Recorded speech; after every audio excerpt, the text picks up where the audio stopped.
Hey guys, Shadow Reviewer here. Today, I'm looking at Avatar: The Last Airbender, Book 3, Chapter 3, The Painted Lady. Its premise is once again poor in execution. But, I give it this, the motivations of how this premise goes into it is surprisingly heartfelt. Okay, so they get into this town where they find the place is full of sick people, and Team Avatar decides to stay away. And I like the different outings between Katara and Sokka. Katara wants to help these people, Sokka wants to stay out of it. And I get both sides. Katara is sweet and wants to help people. Sokka is more realistic and just wants to help win the war. Both interesting sentiments. It's generally sweet stuff.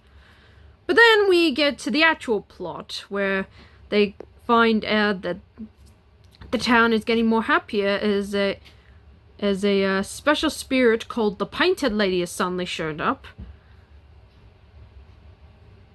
And is helping people. But I like this sentiment, except for the twist. It's Katara. Katara is the Painted Lady. I have just one question. How is she not tired?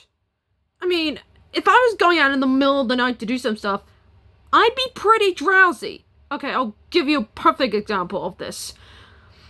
There was the 80s Astro Boy cartoon where there was an episode he did something similar, but realistically it made him super tired. Avatar should have done the same thing. Like, they should have done something similar like that. But it makes literally no sense. But I get why. Katara is a loving person. She wants to help these people. And when she gets caught by Aang, to his credit, he does something smart. But I like Aang's support, and it feels genuinely sweet. And after they get back, I like that Sokka instantly figures it out. To being the least smart one in the group, he does have his smart moments. And I like they eventually put their differences aside and work together, because when Katara and Aang blew up that factory, it attracted some Fire Nation soldiers, and they attacked these poor villagers thinking they did it. And I like that the air currents that the Painted Lady creates is from Avatar's airbending. That's legit clever. And I kind of like the action. It was pretty fun, and it was sweet up to the end. Now, I get why the villagers would be mad at Katara. It's not their Painted Lady, it's just someone she dressed up as. Which, I also have questions. Given the ending to which there's an actual Painted Lady, how would they know about it? I mean, when Team Avatar first arrived, they've never mentioned the Painted Lady until after they arrived. Kinda seems confusing, doesn't it?